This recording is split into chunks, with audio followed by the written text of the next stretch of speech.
Hello friends, आज हम लोग प्रपोर्शन के बारे में सीखेंगे। तो ये मान लीजिए नेहा है और ये तानिया है। तो नेहा ने ख़रीदा 6 पेन्स एट ₹8 ईच का मतलब है एक पेन का प्राइस ₹8 है। तो नेहा ने 6 पेन्स खरीदे एट ₹8 ईच और तानिया जो है वो 10 पेन्स खरीदी एट ₹8 ईच। दोनों केस में एक पेन का प्राइस सेम है ₹8। तो नेहा ने 6 पेन्स खरीदा और तानिया ने 10 पेन्स खरीदा। तो cost of 1 pen each case में ₹8 है। तो नेहा के केस में कॉस्ट ऑफ 6 पेन्स है 6 इंटू ₹8 ₹48। और तानिया के केस में कॉस्ट ऑफ 10 पेन्स हमारा 10 इंटू ₹8 है ₹80। अभी हम लोग ratio of the number of pens find out करेंगे। तो इस केस में 6 है और इस केस में 10 है नंबर ऑफ पेन्स। तो ये 6 है, ये 10 है। तो इसका रेशियो है 6:10 इक्वल टू 6/10 इक्वल टू 2 से कैंसिल करेंगे, 2 3 जा 6, 2 5 जा 10 इक्वल टू 3/5 इक्वल टू 3:5। ये है ratio of the number of pens. अभी ratio of the cost of pens find करेंगे। तो कॉस्ट ऑफ पेन्स ₹48 है और ₹80 है। तो उसका रेशियो 48:80 है। तो ये हो जाएगा हमारा 48/80 इक्वल टू, अभी हम लोग इसको 16 के साथ डायरेक्टली कैंसिल कर सकते हैं। 16 3 जा 48, 16 5 जा 80। तो ये 3/5 इक्वल टू 3:5 होगा। तो दोनों केस में देखिए रेशियो हमारा सेम 3:5 है। अगर 48/80 को आप डायरेक्टली 16 के साथ कैंसिल नहीं कर सकते तो ऐसे 4 के साथ कैंसिल कीजिए। 4 12 जा 48, 4 तो 4 के साथ 80 कैंसिल करने से 4 2 जा 8 होता है। तो 80 है तो एक 0 2 के साथ आएगा तो ये 20 होगा। और एक बार हम लोग 4 के साथ कैंसिल कर सकते हैं। 4 3 जा 12, 4 5 जा 20। तो ये हमारा 3/5 या 3:5 आएगा। अब चाहें तो इसको 2 के साथ भी कैंसिल कर सकते हैं। अगर 4 के साथ डायरेक्टली कैंसिल नहीं कर सकते, 2 के साथ भी बार बार कैंसिल कर सकते हैं। तो 2 से करेंगे तो ये 24 होगा, ये 40 होगा कैंसिल करने से। 24 कैसे होगा? 48 डिवाइडेड बाई 2 24 है, 80 डिवाइडेड बाई 2 40। और एक बार 2 के साथ कैंसिल करेंगे तो 2 12 जा 24, 2 20 जा 40। अभी और एक बार 2 के साथ कैंसिल करेंगे, 2 6 जा 12, 2 10 जा 20। और एक बार 2 के साथ कैंसिल करेंगे, 2 3 जा 6, 2 5 जा 10। तो ये 3/5 इक्वल टू 3:5।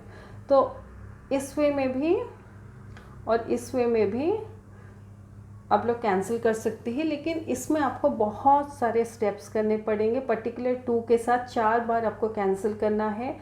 इसलिए ट्राई कीजिए कि कोई बड़े नंबर के साथ आप कैंसिल करें ताकि मैक्सिमम 2 स्टेप में कैंसिलेशन हो जाए।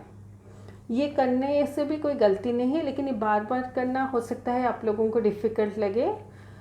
तो अगर आपको 16 का टेबल याद है तो डायरेक्टली इस वे में कैंसिल कर दीजिए। अभी देखिए 6:10 का जो रेशियो है 48:80 का रेशियो भी सेम है और दोनों का रेशियो 3:5 है। तो ये जो इक्वलिटी ऑफ रेशियोज होता है उसको हम लोग प्रपोर्शन बोलते हैं। Statement of equality of ratios is called proportion. तो इस केस में 6 10 48 80 आर इन प्रपोर्शन। मतलब जो 2 नंबर का रेशियो है उसको हमें एक के बाद एक लिखना है इस सीक्वेंस में। जैसे हम लोग 6 6:10 का रेशियो निकाले तो 6 को पहले लिखेंगे, फिर उसके बाद 10 लिखेंगे। 48 और 80 का रेशियो निकाले तो 48 को पहले लिखेंगे, 80 को उसके बाद में लिखेंगे। अगर सीक्वेंस उल्टा पुल्टा हो जाएगा तो रेशियो भी चेंज हो जाएगा, इसलिए जो सीक्वेंस में आप लोग रेशियो निकाले हैं उस सीक्वेंस में लिखिए। जैसे 6:10 का रेशियो निकाले हैं तो 6 और 10 को पहले लिखेंगे, फिर 48 और 80 का रेशियो निकाले हैं तो 48 और 80 को बाद में लिखेंगे। तो 6, 10, 48, 80 आर इन प्रोपोर्शन। तो 6:10 हम लोग लिखते हैं, फिर प्रोपोर्शन का सिंबल ऐसे, जो रेशियो का सिंबल है उसको 2 बार हम लोग देते हैं, फिर 48:80 ऐसे लिखते हैं हम लोग।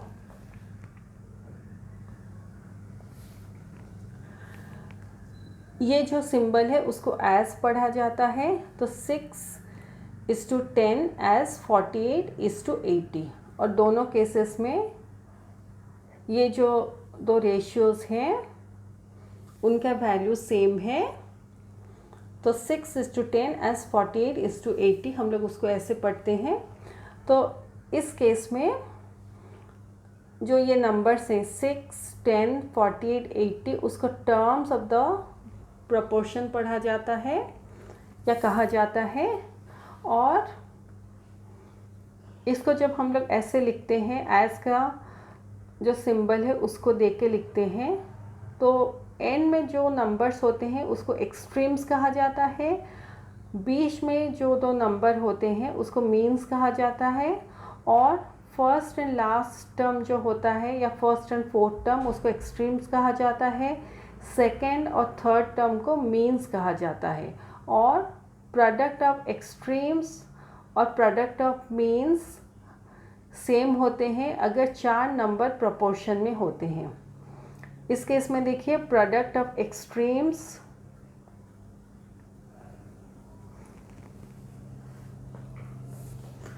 हमारा 6 × 80 है इक्वल टू 480, और प्रोडक्ट ऑफ मीन्स हमारे 10 × 48 है इक्वल टू 480। तो प्रोडक्ट ऑफ एक्सट्रीम्स और प्रोडक्ट ऑफ मीन्स हमारे सेम है। इसका मीनिंग है ये 4 नंबर प्रोपोर्शन में है। तो ये सेम चीज़ लिखा गया है, if 4 numbers quantities are in proportion then the product of extremes is equal to product of means. The above property helps us in checking whether the given 4 terms are in proportion. तो अगर ये criteria हमारा satisfy होता है कि product of extremes equal to product of means, then 4 number जो है वो प्रोपोर्शन में है। अभी थोड़े क्वेश्चन सॉल्व करेंगे। तो हमें फाइंड आउट करना है ये 4 नंबर प्रोपोर्शन में है या नहीं। तो इस केस में देखिए 15 और 40 एक्सट्रीम्स है और ये दोनों मीन्स है। तो प्रोडक्ट ऑफ एक्सट्रीम्स हमारा 15 × 40 है, तो 15 × 4 हमारा 60 होता है, 4 5 जा 20, 0 रख के 2, 4 1 जा 4 + 2 6। तो 15 × 40 हमारा 600 होता है जो प्रोडक्ट ऑफ एक्सट्रीम्स है, और मीन्स हमारा 20 और 30 है। तो प्रोडक्ट ऑफ मीन्स हमारा 20 × 30 है, तो 2 × 3 6 है, और 2 0 6 के साइड में हम लोग लगा देंगे तो ये 600 होता है। तो इस केस में प्रोडक्ट ऑफ एक्सट्रीम्स और प्रोडक्ट ऑफ मीन्स सेम है, तो ये 4 नंबर जो है दे आर इन प्रोपोर्शन। इसको और एक मेथड से भी हम लोग कर सकते हैं।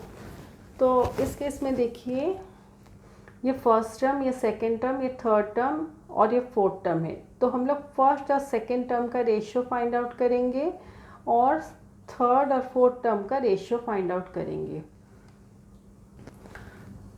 तो फर्स्ट और सेकेंड टर्म का रेशियो देखिए, तो रेशियो 15 to 20 हम लोग लिखेंगे equal to 15:20।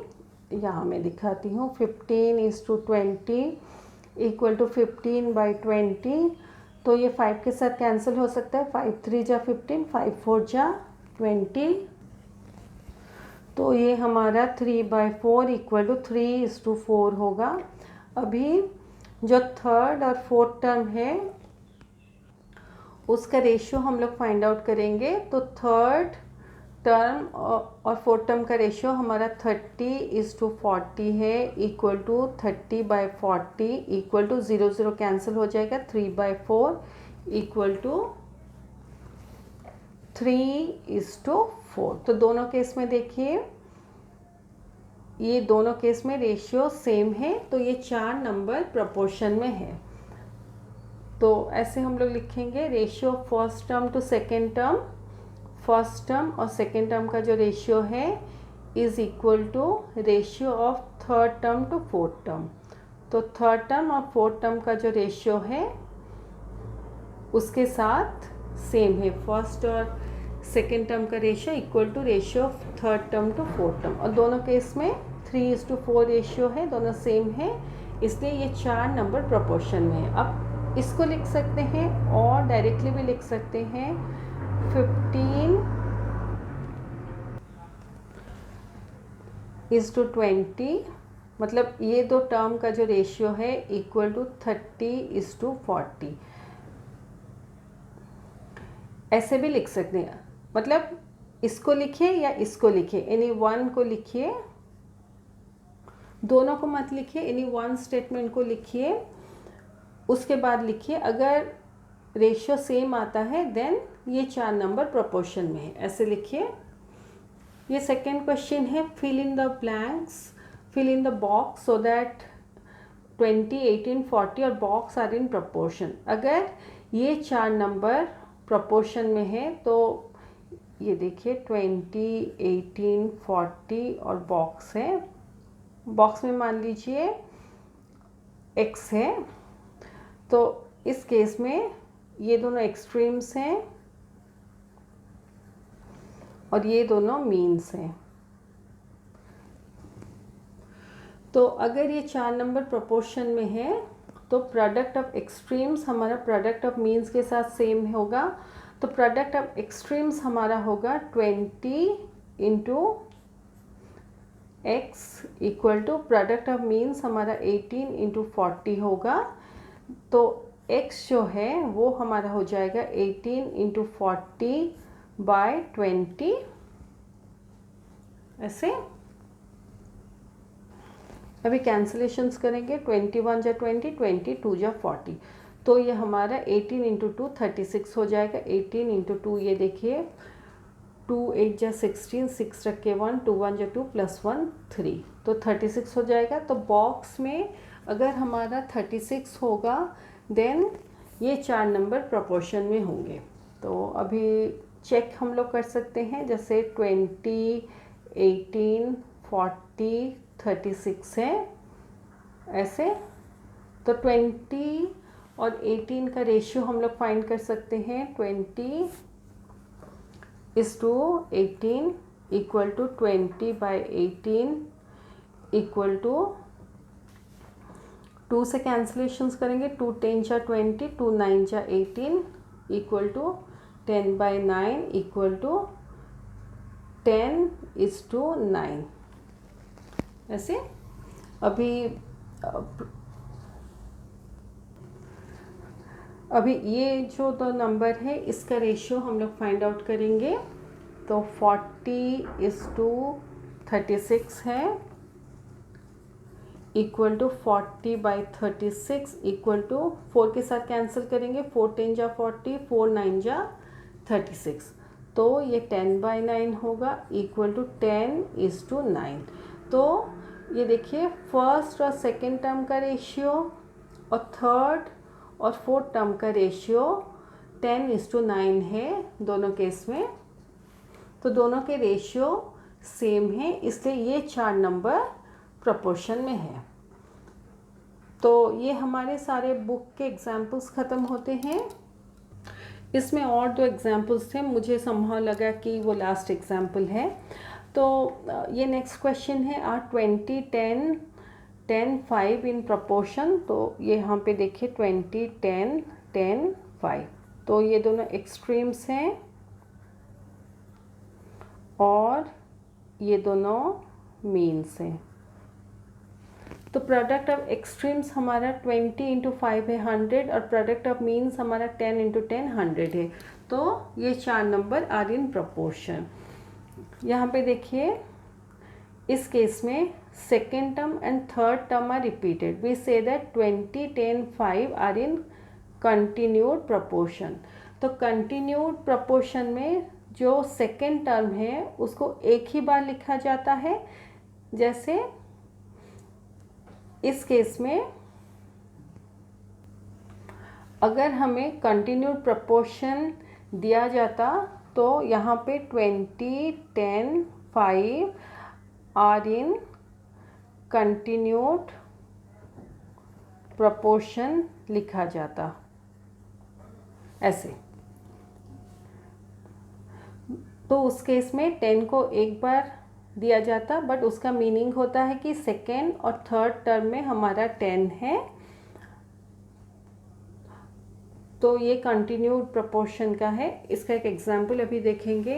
Are 16, 8 and 4 in continued proportion.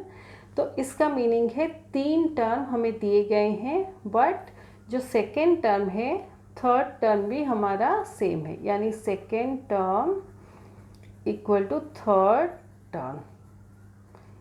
इसका मीनिंग है जो 4 नंबर हमारे पास है वो 16, 8, 8 और 4 है, और ये दोनों हमारे एक्सट्रीम्स हैं